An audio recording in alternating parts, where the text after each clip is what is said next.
So hello everyone, welcome to Shiksha class. இன்னைக்கு college TRB 2025 exam ரொம்ப வெற்றிகரமாக நடந்தது. 2019 ஒரு தடவை நோட்டிஃபிகேஷன் கொடுத்தாங்க, அகைன் 2023 நோட்டிஃபிகேஷன். ஸோ ஃபைனலாக 2025 டிசம்பரில் இந்த எக்ஸாம் ரொம்ப சக்ஸஸ்ஃபுல்லாக அவங்களுடைய புது பேட்டர்ன், புது சிலபஸ் பிரகாரம் இன்னைக்கு நடந்தது. ஸோ நிறைய பேர் இந்த எக்ஸாம் எழுதினாங்க. கிட்டத்தட்ட இந்த எக்ஸாம் அப்ளை பண்ணவங்களில் ஒரு 80% ஆஃப் த பீப்புள் வந்து இந்த எக்ஸாம் அப்பியர் ஆயிருக்காங்க. 70 to 80% வந்து அட்டண்டன்ஸ் கொடுத்துருக்காங்க. ஒரு 20% வந்து அட்டண்டன்ஸ் இல்லை, ஆப்சன்ட் தான். ஓகே, ஸோ இந்த வகையில் நம்மளோட காம்படிஷன் வந்து உங்களுக்கே தெரியும். So it is number of students presence பொறுத்து தான் நம்மளுடைய ரிசல்ட்ஸ் எல்லாமே தீர்மானிக்கப்படும் இல்லையா? அண்ட் நம்மளோட சப்ஜெக்ட் வைஸ் நம்மளுக்கு வேகன்சி எவ்வளோ இருக்குது, நம்மளோட கட் ஆஃப் எவ்வளோ வரும், இதெல்லாம் நம்ம அடுத்து டிஸ்கஸ் பண்ண வேண்டியது நிறைய இருக்குது.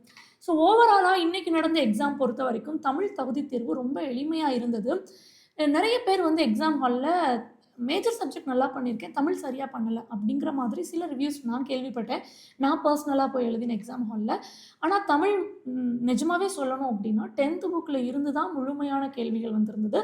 இல்லை நான் 10th புக்கை முழுசாக படிக்கலை அப்படின்னு நீங்கள் சொல்லியிருந்தா கூட ப்ரீவியஸாக நடந்த கொஸ்டின் பேப்பர், பிஜிடிஆர்பியோட கொஸ்டின் பேப்பர், அதற்கு முன்னாடி நடந்த UGTRB, SGT previous year question பேப்பரை பார்த்தீங்கன்னா அதில் ஒரு கேள்வி கேட்டிருப்பாங்க. அதை சார்ந்த பிற கேள்விகள் தான் வந்து அதே பேசேஜில் இருக்கக்கூடிய கேள்விகள் தான் வந்து இந்த எக்ஸாம்லேயும் கேட்டிருந்தாங்க. அதே கண்டென்ட் தான் ரிப்பீட் ஆச்சு.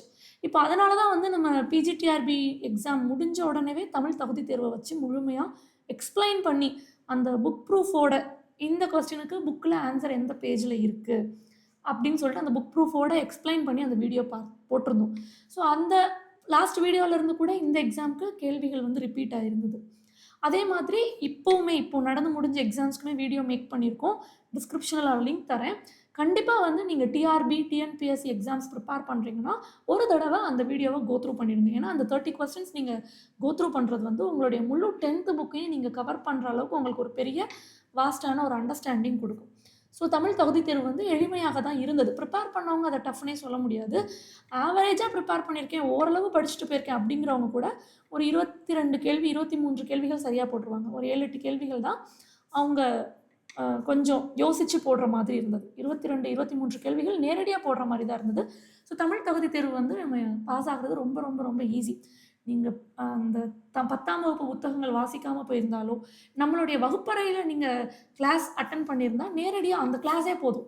எக்ஸ்ட்ரா நீங்கள் எதுவுமே ரீட் பண்ணணுங்கிற அவசியமே இல்லை. இந்த வகுப்பறையிலே எல்லா விஷயமுமே தமிழ் தகுதி தேர்வில் நம்ம டிஸ்கஸ் பண்ணியிருந்தோம். ஸோ இது ஃபஸ்ட் பாயிண்ட். அடுத்து மேஜர் கொஸ்டினோட எம்சிக்யூ. மேஜர் கொஸ்டினோட எம்சிக்யூ பொறுத்த வரைக்கும் ஒருத்தவங்களுக்கும் அவங்களோட சப்ஜெக்டை பொறுத்த மாதிரி தானே அது ரிவ்யூ மாறுபடும். அதில் மாற்று கருத்து இல்லை. ஆனாலும் ஒரு காமனான பாயிண்ட் என்ன அப்படின்னா, கொஸ்டின் வந்து ரொம்ப வாஸ்ட்டாக இருந்ததுங்க. அதாவது நிறைய நம்பர் ஆஃப் பேஜஸ். அதை வந்து என்னால் 3 மணி நேரத்துக்குள்ளே அந்த 100 கேள்விகளை வாசிக்க முடியலை. இது ஒரு பாயிண்ட். இன்னொன்று, நிறைய ஸ்டேட்மெண்ட் கொஸ்டின். இப்போ ஒரு கொஸ்டின் நீங்கள் வாசித்து ஆன்சர் பண்ணுற இடத்துல 2 ஸ்டேட்மெண்ட், 3 ஸ்டேட்மெண்ட் கொடுத்துட்டு இதில் எது சரி எது தவறு அப்படிங்கும்போது ஒரு கேள்வி 2 கேள்வினா பரவாயில்ல, ஒரு 70 கேள்விகள் வந்து அசஷன் அண்ட் ரீசனிங்காகவும் ஸ்டேட்மெண்ட்டாகவும் தான் இருக்குது. மீதம் இருக்கிற 10-15 கேள்விகள் வந்து மேட்ச் த ஃபாலோயிங்காக இருக்குது. ஸோ 90% கொஸ்டின் வந்து இப்படி தான் இருக்குது. கொஞ்சம் ரீட் பண்ணும் பொழுது அது நீங்கள் உள்ளார்ந்து கவனித்து தான் ரீட் பண்ணணும். ஆனால் தொடர்ந்து 90 கேள்விகளை வந்து அவ்வளோ தூரம் வாசிப்பு ரொம்ப நுணுக்கமாக வாசித்து ஆன்சர் பண்ண முடியுமா அப்படின்னா ஒரு பர்டிகுலர் பாயிண்ட் ஆஃப் டைமில் நம்ம ட்ரைன் ஆகிடுவோம் தான். அப்புறம் சரியாக தெரிஞ்ச கேள்விகளை கூட மாற்றி போடுவதற்கான வாய்ப்புகள் அதிகம். இதெல்லாம் இன்றைக்கி நம்ம எல்லாருமே எக்ஸாம் ஹாலில் ஃபேஸ் பண்ண ஒரு விஷயம். ஸோ என்னோடய மேஜர் சப்ஜெக்ட் வந்து ரொம்ப தியரட்டிக்கல் பேப்பர் தான். அதில் மேக்ஸ் கான்செப்ஷுவலே கிடையாது. ஆனாலும் மேக்ஸ் எழுதினவங்க, கம்ப்யூட்டர் சயின்ஸ் எழுதினவங்க, அக்கௌண்ட்ஸ் ரிலேட்டட், ஸ்டாட்டிஸ்டிக்கல் ரிலேட்டடான பேப்பர் போட்டவங்க எல்லாருக்குமே நமக்கு தெரியும் லைக் எக்ஸாம் வந்து எவ்வளோ ப்ராப்ளமேட்டிக்காக சால்வ் பண்ணி போடுற மாதிரி இருந்தது அப்படிங்கிறது. ஸோ தியரிட்டிக்கலான பேப்பரான மேனேஜ்மெண்ட்டாக இருக்கட்டும், or somewhere like political science, education, so இவங்க எல்லாருமே வந்து அந்த அசஷன் அண்ட் ரீசனிங்கில் எங்கேயாவது நாட்டு கொடுத்துருக்காங்களா, நம்மளுக்கு அந்த ஆத்தரை அந்த வருஷம் கரெக்டாக கொடுத்துருக்காங்களா, அந்த அவங்க சொல்லக்கூடிய தியரியோட பெயர் கரெக்டாக கொடுத்துருக்காங்களா, ஆத்தரும் தியரியும் கரெக்டாக தான் கொடுத்துருக்காங்களா. ஸோ இந்த மாதிரி கான்செப்டை வச்சு தான் நம்ம மேட்ச் பண்ணி போடுற மாதிரி இருந்தது. நீங்கள் எங்கேயாவது வந்து வாசிக்கும் பொழுது சில தவறுதல் விட்டுட்டீங்க, நாட்டை சரியாக கவனிக்கலை, வருஷத்தை நான் வந்து மாற்றி புரிஞ்சுக்கிட்டேன் அப்படின்னா உங்களுக்கு சில குழப்பங்களை, சில கேள்விகள் தவறாக போடுறதுக்கு வாய்ப்புகள் உண்டு. அண்ட் ப்ராக்டிக்கலாக என்ன மாதிரியான டிஃபிகல்ட்டி நான் ஃபேஸ் பண்ணேன் அப்படின்னா, ஆல் ஓவராக 100 கொஸ்டின்ஸுமே நீங்கள் சொல்கிற மாதிரி ஒரு 80 பக்கம் அப்படியே வாசிக்கணும். ஸோ அந்த நேரத்தில் வந்து ஒரு மிடில் பாயிண்டில் வந்து நமக்கே தெரிஞ்ச கான்செப்ட்ஸ் கூட அப்படியே கொஞ்சம் டைலமாவில் போகிற மாதிரி ஒரு கன்ஃபியூஷன் ஸ்டேட்டுக்கு வரும்பொழுது கொஞ்சம் ரிலாக்ஸ் ஆகிட்டு கொஞ்சம் வாட்டர் கன்சியூம் பண்ணிவிட்டு அப்படி தான் திரும்ப அகைன் நான் கண்டினியூ பண்ணேன். நிறைய பேர் வந்து நான் எழுதின எக்ஸாம் ஹாலில் பர்டிகுலராக நிறைய பேர் மேத்தமெட்டிக்ஸ் தான், கம்ப்ளீட்டாக மேத்தமெட்டிக்ஸ் தான். ஒரு 10 பேர் தான் அதர் சப்ஜெக்ட்ஸ் எழுதினாங்க. என்ன மாதிரி ரொம்ப டிஃப்ரெண்ட்டான subjects, music, Sanskrit, biological science, political science, இந்த மாதிரி ஒரு சில மெம்பர்ஸ் தான் வந்து ஃபிசிக்கல் எஜுகேஷன். ஸோ இந்த மாதிரி ஒரு 10 மெம்பர்ஸ் தான் அதர் சப்ஜெக்ட்ஸ் எழுதினோம். மேக்ஸிமம் 99% வந்து மேக்ஸ் தான் எழுதினாங்க. ஸோ அவங்க வந்து ஃபார்முலா மறந்துடுச்சு, டிரைவேஷனில் நடுவில் ஸ்ட்ரக் ஆகிட்டேன். அந்த இடத்துல என்னால் ஷார்ட்கட் யோசிக்கவே முடியல. ஸ்டேட்மெண்ட் பேஸ்டான கொஸ்டின்ஸ் வந்து எனக்கு சால்வ் பண்ண நிறைய டைம் எடுத்துக்கிச்சு. ஸோ இந்த மாதிரியான ரிவ்யூஸ் எல்லாம் கொடுத்துருந்தாங்க.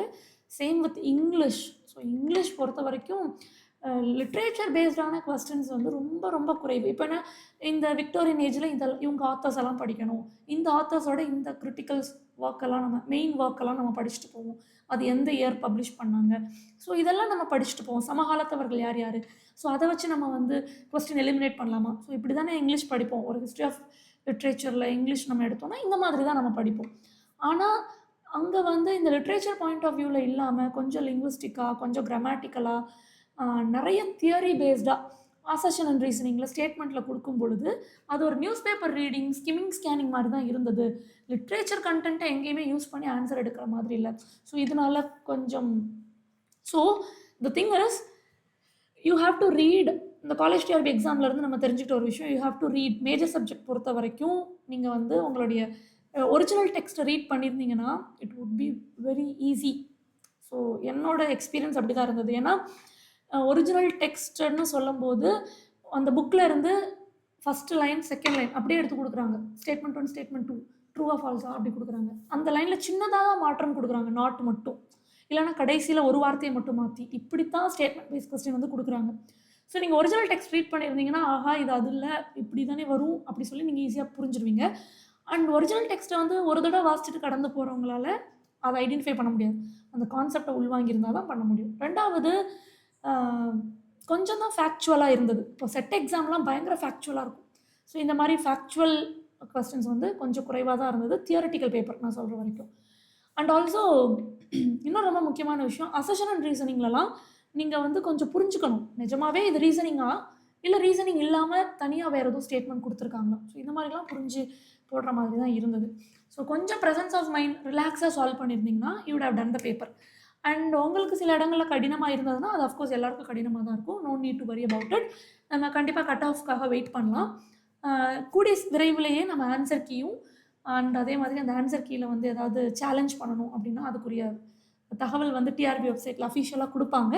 So let us wait for it. And வேறு ஏதாவது அப்டேட்ஸ்க்கு கண்டிப்பாக subscribe to Shiksha class and click your bell icon. இப்போ நம்ம college TRB descriptive answer key போயிடலாம். ஆஃப்டர்நூன் நடந்தது இல்லையா, 1 மணி நேரம் கொஸ்டின். ஸோ நம்ம ஏற்கனவே ப்ரிடிக்ட் பண்ண மாதிரி 5 டாபிக்ஸ்லேருந்து கொஸ்டின்ஸ் வந்திருந்தது. நம்ம கிளாஸ்லேயுமே நான் தெளிவாக சொல்லியிருந்தேன், உங்களுக்கு ஒரே ஒரு கேள்வி கொடுத்துட்டு அது 50 மார்க்குக்கு எழுத சொல்லலாம், அல்லது அந்த கேள்விக்குள்ளேயே சப் டாபிக்ஸ் கொடுத்து இது 20 மார்க், இது 15 மார்க், இது 10 மார்க் எழுதால சொல்லலாம். So this was a thing. So I think நீங்கள் காலேஜ் டிஆர்பியோட question paper, 1 second I will share with you. Just 1 second, I will share the question paper with you.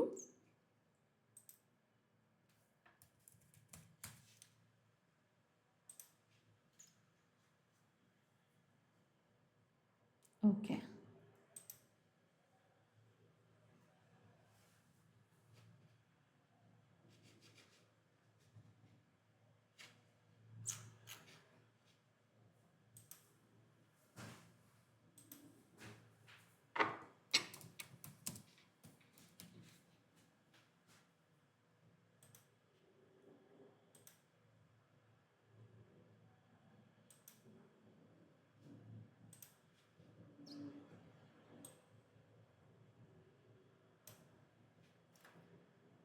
Okay, so இதுதான் question paper. உங்களுக்கு share ஆகுதா பாருங்கள். 300 வார்த்தைகள் அளவில் விடையளிக்கும்னு சொல்லியிருந்தாங்க. English, Tamil ரெண்டுலேயுமே கொஸ்டின்ஸ் கொடுத்துருந்தாங்க. அதே மாதிரி நமக்கு சிலபஸில் என்னென்ன டாபிக்ஸ் கொடுத்துருந்தாங்களோ, ஒரு டாபிக் வந்து பாலிட்டி, ஒரு டாபிக் வந்து ஹிஸ்ட்ரி, மாடர்ன் ஹிஸ்ட்ரி, ஒன்று கரண்ட் அஃபேர்ஸ், அப்புறம் பார்த்தீங்கன்னா ஒன்று வந்து எக்கனாமிக்ஸ், ஒன்று வந்து சயின்ஸ் அண்ட் டெக்னாலஜி என்விரான்மெண்ட். கரெக்டாக நம்ம சிலபஸில் கொடுத்த அந்த 5 டாப்பிக்லேருந்து கொஸ்டின்ஸ் வந்திருந்தது. ஸோ இந்த கொஸ்டின் பேப்பர் தான் நீங்கள் பார்க்குறீங்க. ஐ திங்க் உங்களுக்கு நான் ஸ்கேன் பண்ணியிருக்கிறது ரொம்ப தெளிவாக இல்லாட்டி கூட நான் கொஸ்டின் ரீட் பண்ணுறேன். ஃபஸ்ட்டு பாலிட்டியிலேருந்து கேட்ட கொஸ்டின் வந்து ஃபண்டமெண்டல் ரைட்ஸ், இந்தியன் கான்ஸ்டியூஷனில் சொல்லியிருக்க ஃபண்டமெண்டல் ரைட்ஸ் என்னென்னு எக்ஸாமைன் பண்ணுங்கள். ஸோ எக்ஸாமைன் பண்ணுங்கன்னா யூ ஹேவ் டு டெல் எந்த ஃபண்டமெண்டல் ரைட் வந்து இந்தியன் சிட்டிசன்ஸ்க்கு, எது வந்து ஃப்ரெண்ட்லி ஏலியன்ஸ்க்கு, எது வந்து எனிமி ஏலியன்ஸ்க்கு, அப்புறம் வந்து நமக்கு எமர்ஜென்சி பீரியடில் எந்தெந்த ரைட்ஸ் எல்லாம் உண்டு, எது அப்சல்யூட் ரைட்டு, இதில் ஜஸ்டிஃபைபிள் என்ன, அண்ட் அதே மாதிரி கான்ஸ்டியூஷனல் ரெமெடி என்ன, இதெல்லாமே நம்ம வந்து ஃபண்டமெண்டல் ரைட். ஸோ நீங்கள் ஆர்டிக்கிள் 12 இருந்து ஆர்டிக்கிள் 35 வரைக்கும் கடகடன்னு லிஸ்ட் அவுட் பண்ணிவிட்டு அதில் இருக்க ஸ்பெஷல் பாயிண்ட்டை மட்டும் அப்படியே எழுதிட்டே வந்தாலே தாராளமாக கரெக்டான ஆன்சராக இருக்கும். அது தவிர டைரக்டிவ் பிரின்சிபல்ஸ் ஆஃப் ஸ்டேட் பாலிசிக்கும் ஃபண்டமெண்டல் ரைட்ஸ்க்கும் என்ன டிஃப்ரென்ஸ் அப்படின்னு கேட்டிருக்காங்க. ஒரு 5-6 பாயிண்ட் தான் இருக்கும். இதுக்கு ஒரு எக்ஸாக்ட் எக்ஸ்ப்ளனேஷன் வந்து நம்மளுடைய பிடிஎஃப்ல நம்ம கொடுத்துருந்தோம். நம்ம கையில் இருக்க ஸ்டடி மெட்டீரியல்லையும் உண்டு, டிபிஎஸ்பியும் ஃபண்டமெண்டல் ரைட்ஸும். ஆர் அதர்வைஸ் நீங்கள் என்ன பண்ணலாம் அப்படின்னா, நம்மளுடைய மொபைல் ஆப்பில் பிடிஎஃப் கொடுத்துருந்தோம் இல்லையா, ஒரு கொஸ்டினுக்கும் எக்ஸாக்டான ஆன்சர், அதுலேயுமே இந்த ஃபண்டமெண்டல் ரைட்ஸ் டிபிஎஸ்பி கொஸ்டின்ஸ் உண்டு. ஸோ நான் உங்களுக்கு ஆன்சர் எல்லாம் இப்போ நான் காட்டுறேன், கீ பாயிண்ட் காட்டுறேன். அண்ட் அகைன் அந்த பிடிஎஃப்பும் வந்து நான் உங்களுக்கு டிஸ்கிரிப்ஷனில் வீடியோ முடிச்சுட்டு லிங்க் ஷேர் பண்ணுறேன். ஓகே, ட்ரைவில் போட்டுட்டு ஷேர் பண்ணுறேன். So first question polity and second question பாருங்கள், இந்தியன் நேஷனலிசம் மாடர்ன் ஹிஸ்ட்ரி அப்படிங்கும்போது இப்போ நான் பாலிட்டி சொல்லும் போதே ஒரு 4 கொஸ்டின் தான் சொல்லியிருந்தேன். சாலியன் ஃபீச்சர்ஸ் படிங்க, மேக்கிங் ஆஃப் இந்தியன் கான்ஸ்டியூஷன் படிங்க, fundamental rights DPSP, fundamental duties இதிலிருந்து, அப்புறம் வந்து பிரசிடென்ட் அண்ட் கவர்னர். ஸோ இதுதான் வந்து நான் கீயாக கொடுத்துருந்தேன். பிரசிடென்ட்டையும் கவர்னரையும் கம்பேர் பண்ணி, சீஃப் மினிஸ்டரையும் பிரைம் மினிஸ்டர் அண்ட் ஃபங்க்ஷன்ஸ் இது ரெண்டையும் கம்பேர் பண்ணி, ஏன்னா வெரி ஃபர்ஸ்ட் டைம் அப்படிங்கிறதுனால, okay, so very first time அப்படிங்கிறதுனால இந்த ஒரு 5 கொஸ்டின்ஸ் தாண்டி வெளியே போகாது அப்படின்னு. சாலியன் ஃபீச்சர்ஸ்க்கும் ப்ரியாம்பலுக்கும் ஃபர்ஸ்ட் இம்பார்ட்டன்ஸ் கொடுத்துருந்தேன். ஸோ செகண்ட் இம்பார்ட்டன்ஸ் வந்துட்டு making of Indian constitution. So third importance வந்து நம்மளோட ப்ரெடிக்டட் கொஸ்டினில் fundamental rights and DPSP. So that was the exact question here. அடுத்து பார்த்தீங்கன்னா ஹிஸ்ட்ரி, மாடர்ன் ஹிஸ்ட்ரி பொறுத்த வரைக்கும் ஒன்று நமக்கு வந்து ஐரோப்பியர்கள் வருகை அதை வந்து கேள்வியாக கேட்கணும், அல்லது ஈஸ்ட் இந்தியா கம்பெனி அந்த பர்டிகுலராக 1600லேருந்து 1857 வரைக்கும் இது ஒரு டைம்லைன். அதே மாதிரி 1858லேருந்து 1947 வரைக்கும் இது ஒரு டைம்லைன். ஸோ இந்த 2 டைம்லைனும் நமக்கு ஒரு மேஜர் பார்ட். ஸோ இந்த கான்செப்ட்டுமே வந்து நம்ம தெளிவாக கிளாஸில் பார்த்துருந்தோம். அதான் நம்மளோட செகண்ட் கொஸ்டினாக கேட்டிருந்தாங்க. எவல்யூஷன் ஆஃப் நேஷனலிசம் 1857லேருந்து 47 வரைக்கும் மட்டும் எழுதுங்க. அப்போ நம்ம எங்கேருந்து ஆரம்பிக்கணும் அப்படின்னா 1857 கிரேட் இந்தியன் ரிவோல்ட்லேருந்து ஆரம்பிக்கணும். அதோட காரணங்கள் என்ன, அந்த ரிவோல்ட் எப்படி நடந்தது, யார் யார் அந்த நபர்களோட பேர், அப்புறம் அது எப்படி வந்து அந்த ரிவோல்ட் எப்படி சப்ரஸ் பண்ணினாங்க, அதன் விளைவாக ஈஸ்ட் இந்தியா கம்பெனிகிட்டேருந்து பிரிட்டிஷ்க்கு எப்படி பவர் மாறுச்சு. ஸோ பிரிட்டிஷ்க்கு பவர் மாறின உடனே பிரிட்டிஷ் வந்து சில கவுன்சில் ஆக்ட் போடுறாங்க. ஸோ கவுன்சில் ஆக்ட் 1861, 1892 அப்படி போட்டுகிட்டே வராங்களா. ஸோ கவுன்சில் ஆக்டை தொடர்ந்து கவர்மெண்ட் ஆஃப் இந்தியா ஆக்ட் 1909, 1919, 1947 நடுவுலேயே வந்து நமக்கு மாண்டகி செம்ஸ்ஃபோர்ட் ரிஃபார்ம் இருக்கும். அந்த மாதிரி சில சட்டங்கள்லாம் இருக்கும். ஸோ இந்த மாதிரி இப்படி தான் வந்து நமக்கு அந்த இந்தியன் நேஷனலிசம் வந்து வளர்ந்து வந்தது. அதுலேயும் மாஸ் மூமெண்ட்டாக என்னென்னலாம் நடந்தது. ஸோ மாஸ் மூமெண்ட் அப்படின்னா ஒரு பெரிய நபர்கள், ஒரு இந்தியாவில் இருக்க எல்லாரும் ஒன்று கூடி போராடுவாங்க இல்லையா. ஸோ அது எப்படி நடந்தது அப்படின்னு பார்த்தீங்கன்னா, நமக்கு non cooperation movement, Swadeshi movement, so இந்த மூமெண்ட்ஸ் எல்லாமே நம்ம இங்கே வந்து டிஸ்கிரைப் பண்ணி சொல்ல முடியும். ஸோ இது செகண்ட் கொஸ்டின். ஸோ அடுத்து தேர்ட் கொஸ்டின் பாருங்கள். தேர்ட் கொஸ்டின் பொறுத்த வரைக்கும் இல்லம் தேடி கல்வி, நான் முதல்வன் திட்டம், சீஃப் மினிஸ்டரோட பிரேக்ஃபாஸ்ட் ஸ்கீம், முதலமைச்சரோட காலை உணவு திட்டம், அதே மாதிரி கலைஞர் மகளிர் உரிமை திட்டம், முதல்வரின் காக்கும் கரங்கள், இந்த திட்டம் ஒரு திட்டம் பற்றி. அப்போ இந்த திட்டம் பற்றி சொல்லணும் அப்படின்னாலே இது எங்கே ஸ்டார்ட் பண்ணாங்க, எந்த ஆண்டு ஸ்டார்ட் பண்ணாங்க, அண்ட் அதோட பெனிஃபிட்ஸ் என்னென்ன, யாரெல்லாம் அதோட பயனாளிகள், இதெல்லாம் வந்து நம்ம சொல்லலாம். ரொம்ப சிம்பிளாக முடிச்சிடலாம். ஒரு பேஜுக்கு ஒரு கொஸ்டின் எழுதினாலே ஈஸியாக முடிஞ்சிடும். அடுத்து எக்கனாமிக்ஸில் வந்து கொஸ்டின் பார்த்தீங்கன்னா 1991 new economic policy, liberalisation, privatisation, globalisation.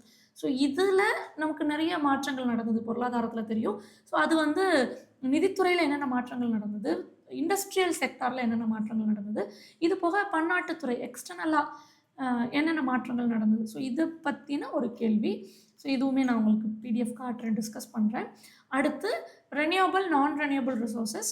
So இதை ஒரு ரிசோர்ஸஸையும் நம்ம லிஸ்ட் அவுட் பண்ணிவிட்டு அதோட அட்வான்டேஜஸ், டிஸ்அட்வான்டேஜஸ் பற்றி நம்ம தெளிவாக சொல்லியிருக்காங்க. ஸோ இங்கே பாருங்களேன், ஃபஸ்ட்டு ரெனியூவபிள் எனர்ஜி சோர்ஸஸ்னால் என்ன, நான் ரெனியூவபிள்னா என்ன, அதோட டெஃபினிஷன் கொடுக்கணும் அண்ட் அதை வந்து லிஸ்ட் அவுட் பண்ணும். இதுக்கே 20 மார்க்ஸ். இது ரொம்ப சிம்பிள் தானே. இப்போ கீழே ஆப்ஷன் பியை நீங்கள் எடுத்தாலே wind energy, hydro electric, tidal, biomass, geothermal, இதையே நீங்கள் சோலார், இதையே வந்து நீங்கள் ரெனியூவபிள் நான் ரெனியூவபிள் லிஸ்ட் அவுட் பண்ணிட முடியும் இல்லையா. அடுத்து பாருங்களேன், அட்வான்டேஜஸ் அண்ட் டிஸ்அட்வான்டேஜஸ். ஸோ எல்லாத்துக்குமே சோலார்னு போட்டால் அட்வான்டேஜ், டிஸ்அட்வான்டேஜஸ். ஸோ ஈஸியாக ஒரு 3 பாயிண்ட் கொடுத்துட்டே வந்தால் கூட 15 மார்க். ரொம்ப ஈஸியஸ்ட் கொஸ்டின் இதுதான், கேட்டிருந்த கொஸ்டின்லேயே ஈஸியாக எழுதிட முடியும். அடுத்து வந்து renewable energy resources and disadvantages of conventional non renewable energy resources. இது இந்த சி வந்து கொஞ்சம் யோசிச்சு எழுதுகிற மாதிரியான பாயிண்ட். அண்ட் நம்ம கிளாஸில் டிஸ்கஸ் பண்ணும்போதே நம்மளோட வீடியோ பார்த்தீங்கன்னா தெரியும் உங்களுக்கு, எக்ஸாக்டாக இந்த ஆஸ்பெக்டில் தான் அட்வான்டேஜஸ் டிஸ்அட்வான்டேஜஸ் தான் நம்ம தெளிவாக ஒரு டைப் ஆஃப் எனர்ஜியுமே நம்ம டிஸ்கஸ் பண்ணியிருந்தோம். ஸோ இதோட பிடிஎஃப்லாம் இப்போ நான் உங்களுக்கு காட்டுறேன், நீங்கள் கோத்ரூ பண்ணலாம். ஸோ ஃபண்டமெண்டல் ரைட்ஸ், நீங்கள் அந்த இன்ட்ரொடக்ஷனில் கொடுக்க வேண்டிய பாயிண்ட்ஸ் என்ன. ஃபண்டமெண்டல் ரைட்ஸ் இந்தியாவை பொறுத்த வரைக்கும் யூஎஸ்ஏவோட பில் ஆஃப் ரைட்ஸ்லேருந்து எடுத்தாங்க. அதை மேக்னா கார்ட்டா ஆஃப்னு சொல்லுவாங்க, மேக்னா கார்ட்டா அப்படின்னு சொல்லுவோம். அண்ட் ஆல்சோ இன்னொரு முக்கியமான பாயிண்ட் பார்த்தீங்க அப்படின்னா, எஸ், இது வந்து நமக்கு ஃபண்டமெண்டல் ரைட்ஸ் வந்து எந்த பார்ட் 3ல் வச்சுருக்கோம். ஆர்டிகிள் 12லேருந்து 35 வரைக்கும் நம்ம இதை பற்றி தான் பேசுகிறோம். ஸோ இந்த மாதிரியான பாயிண்ட்ஸ் எல்லாம் நம்ம இன்ட்ரொடக்ஷன்லேயே கொடுத்துடணும். அப்புறமா ஒரு ஆர்டிக்கிளையும் I think, yes, 1 second, yes. So அதுக்கப்புறம் என்னென்னா ஒரு ஆர்டிக்கிளையும் நம்ம இதே மாதிரி எக்ஸ்பிளைன் பண்ணிட்டே வரணும். ரைட் ஈக்குவாலிட்டி என்ன, ரைட் டு ஃப்ரீடம் என்ன, right against exploitation, freedom of religion, educational and cultural rights, constitutional remedies, இதெல்லாம் நம்ம சொல்லிகிட்டே வரணும். அப்புறம் ரிட், கான்ஸ்டிடியூஷனல் ரெமெடி அப்படின்னு சொல்லும்போது அந்த ரிட் எல்லாத்தையுமே நம்ம இங்கே உள்ள பேசியாகணும். இதை தான் அம்பேத்கர் வந்து heart and soul of Indian constitution சொல்லியிருப்பாரு. இதே மாதிரி பாயிண்டாக தான் நம்ம புக்லேயும் கொடுத்துருந்தோம். இதே மாதிரி பாயிண்டாக தான் உங்களுக்கு மொபைல் ஆப்பில் கொடுத்துருக்க நோட்ஸ்லையுமே கொடுத்துருந்தோம். ஸோ ஜஸ்ட் இதை கொஞ்சம் நீங்கள் ரொம்ப எலாபரேட்டாக பண்ணணுன்னா லேண்ட்மார்க் கேஸ் ஸ்டடி போகலாம். பட் லேண்ட்மார்க் கேஸ் ஸ்டடி தேவையில்லை, அவ்வளோ தூரம் நமக்கு தேவையில்லை. ஸோ இதை மட்டும் நீங்கள் கன்க்ளூஷனில் போட்டு முடிச்சிடலாம். எமர்ஜென்சி வந்தால் என்ன ஆகும், எதெல்லாம் சஸ்பெண்ட் ஆகும், ஸோ எல்லா சிட்டிசனுக்கும் இன்க்ளூட் ஆகக்கூடிய ரைட்ஸ் இது, அந்த மாதிரி. ஸோ இது வந்து பேசிக் ஸ்ட்ரக்சர் ஆஃப் அ கான்ஸ்டியூஷனாக இல்லையா. கேசவானந்த பாரதி கேஸ் 1973 என்ன சொன்னாங்க. ஸோ இந்த மாதிரி சின்ன சின்ன பாயிண்ட் சொல்கிறதுனால இந்த கொஸ்டின் கம்ப்ளீட் ஆகிடும். அண்ட் இந்த கொஸ்டின் ஃபஸ்ட்டு கொஸ்டின் பாலிட்டியோட ஃபஸ்ட் கொஸ்டின் வந்து இந்த பாயிண்டோட மட்டும் இல்லாது நம்ம என்ன பண்ணணும்னா டிபிஎஸ்பியோட கம்பேர் பண்ணியிருக்காங்க. அப்போ நீங்கள் டிபிஎஸ்பியை ஃபுல்லாக எழுத தேவையில்லை, ஜஸ்ட் இந்த ஒரு 4 பாயிண்ட் எழுதிட்டு அதுக்கு அடுத்ததாக நீங்கள் என்ன பண்ணிடலாம், எல்லா ஆர்டிக்கிளையும் சொல்ல தேவையில்லை, இந்த ஒரு டேபிளர் காலம் மட்டும் போட்டால் போதும். டேபிளர் இது நம்ம ஏற்கனவே ப்ரிடிக்ட் பண்ண கொஸ்டின் தான், அதனால தான் இதே பிடிஎஃப் இதே மாதிரி நம்ம மொபைல் ஆப்பில் கொடுத்துருந்தோம். So this was there with you. Okay, fine. Okay, so extra வேணும்னா நீங்கள் இந்த 2 பாயிண்ட்டை கன்க்ளூஷனில் எழுதிக்கலாம், அவ்வளோதான். நீங்கள் இந்த ஃபுல் பிடிஎஃப் நீங்கள் கொடுக்கணும்னு அவசியம் இல்லை. எக்ஸ்ட்ரா வேணால் இந்த 2 பாயிண்ட்ஸ் மட்டும் நீங்கள் கன்க்ளூஷனில் எழுதிக்கலாம். ஸோ இதுதான் நம்மளுடைய பாலிட்டி கொஸ்டினை பொறுத்த வரைக்கும். ஓகே, டிபிஎஸ்பியில் தெரியுதா? ஐ திங்க்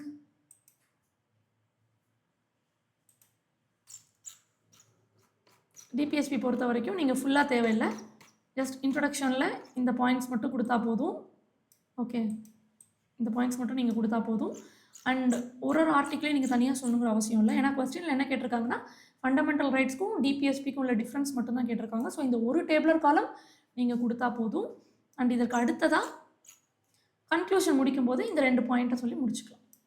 ரொம்ப சிம்பிள். ஏன்னா நமக்கு அந்த 300 வரிகளுக்குள்ளே தான் எழுதணும். அப்போ ஃபண்டமெண்டல் ரைட்ஸை தான் அவங்க ஃபுல்லாக எழுத சொல்லியிருக்காங்க. டிபிஎஸ்பியும் ஃபண்டமெண்டல் ரைட்ஸ்க்குள்ள வேறுபாடு தான் கேட்டிருக்காங்க. ஸோ அதை ஒரு டேபிளர் காலம் மாதிரி கொடுத்துட்டு கடைசியாக 2 பாயிண்ட் மட்டும் நீங்கள் ஒரு கன்க்ளூஷனாக எழுதினா போதும். ஸோ இப்படி தான் நீங்கள் பாலிட்டி ப்ரெசென்ட் பண்ணியிருக்கணும். ஸோ அடுத்து வந்து ஐ திங்க் நம்மளுடைய ஹிஸ்ட்ரி. ஓகே, ஸோ ஹிஸ்ட்ரி பொறுத்த வரைக்கும்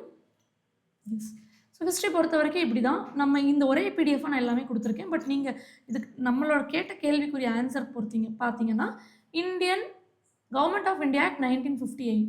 ஸோ இந்த 1958லேருந்து ஆரம்பித்து அதுக்கப்புறம் நடக்கக்கூடியது council of India act, Simon commission and government of India act 1919, 1935, 1947, அதுக்கு முன்னாடி Cripps mission, okay, cabinet mission. So இதெல்லாமே நம்ம கொடுக்குற மாதிரி இருக்கும்.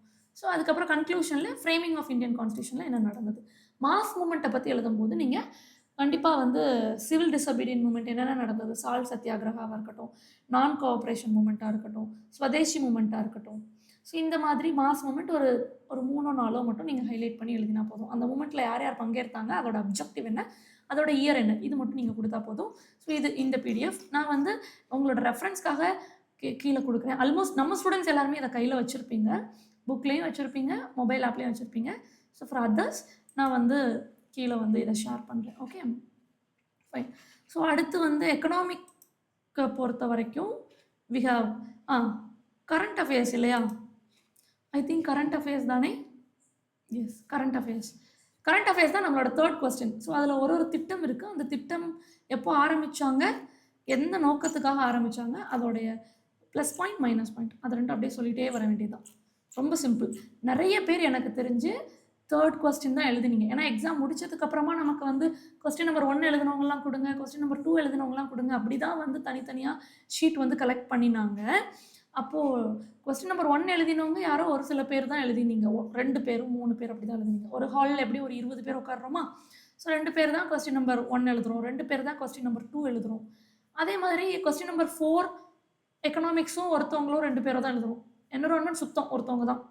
ஆனால் இந்த ஒரு 4-5 பேரை தவிர மித்த எல்லாருமே கொஸ்டின் 3 தான் எழுதுறீங்க, every one. So I think 90% of the students வந்து இந்த கொஸ்டின் 3 தான் எழுதியிருப்பீங்க. இது கொஞ்சம் டஃப்பான கரெக்ஷன் தான். கரெக்ஷன் வந்து நமக்கு 2 கரெக்ஷன் இருக்குது, தெரியும் இல்லையா? So 90% of students, polity students okay polity எடுத்துக்கிறீங்க, பாலிட்டி அல்லாத ஹிஸ்ட்ரி படித்தவங்க ஹிஸ்ட்ரி எடுத்துக்கிறீங்க. மற்றபடி ஓரளவு சயின்ஸ் பேக்ரவுண்ட் இருக்கிறவங்களாம் என்விரான்மெண்ட் தான் எழுதுறீங்க. பாட்னி, ஜுவாலஜி எல்லாருமே என்விரான்மெண்ட் தான் எழுதுறீங்க மோஸ்ட்லி. ஸோ இங்கிலீஷ் அது நீங்கள் படிக்கிறத பொறுத்து. இப்போ நம்ம ஸ்டூடெண்ட்ஸ் இங்கிலீஷ் ஸ்டூடெண்ட்ஸ்லாம் வந்துட்டு கொஸ்டின் 1 எழுதினேன் அப்படின்னாங்க. ஒரு சில ஸ்டூடெண்ட்ஸ் வந்து question 2, most of the students வந்து ப்ரிப்பேர் பண்ணாங்க கொஸ்டின் 1 and 2லேயே வந்து கம்ப்ளீட் பண்ணிட்டாங்க. அண்ட் சயின்ஸ் பேக்ரவுண்ட் இருக்கிறவங்க மட்டும்தான் கொஸ்டின் 5க்கு போனாங்க. எக்கனாமிக்ஸில் இருந்து ரொம்ப அன்ப்ரிடிக்டடாக இருக்கும், ரொம்ப ஃபேக்சுவல் டீட்டெயில்ஸ் கொடுக்கணும் அப்படிங்கிறதுனால எக்கனாமிக்ஸ் கொஞ்சம் ஸ்கிப் பண்ண தான் செஞ்சாங்க. எக்கனாமிக்ஸ் மேஜர் இருக்கிறவங்க மட்டும்தான் எக்கனாமிக்ஸ் வந்து ஆப்ட் பண்ணி எழுதினாங்க. அண்ட் கரண்ட் அஃபேர்ஸ் வந்துட்டு லைக் நம்ம மித்த கொஸ்டின்ஸ் எல்லாம் ப்ரிப்பேர்டாக போயிருந்ததுனால கரண்ட் அஃபேர்ஸ்க்கு லீஸ்ட் இம்பார்ட்டன்ட் தான் கொடுத்தாங்க. கொஞ்சம் ப்ரிப்பரேஷன் குறைவாக போனவங்க வந்து எடுத்ததும் தேர்ட் கொஸ்டின் தான் சூஸ் பண்ணி எழுதினீங்க. ஏன்னா எல்லாருமே ப்ரிடிக்ட் பண்ண கொஸ்டின் வந்து இந்த தேர்ட் கொஸ்டின் தான்.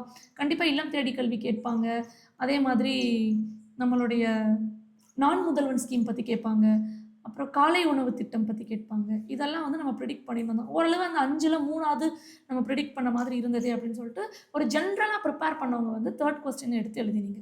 ஸோ அது வந்து நமக்கு தெரிஞ்சது. ஃபைன். ஸோ அடுத்ததாக will go with economics answer. So economics பொறுத்த வரைக்கும் நான் சொன்ன மாதிரி 1991 கேட்டிருந்தாங்க இல்லையா?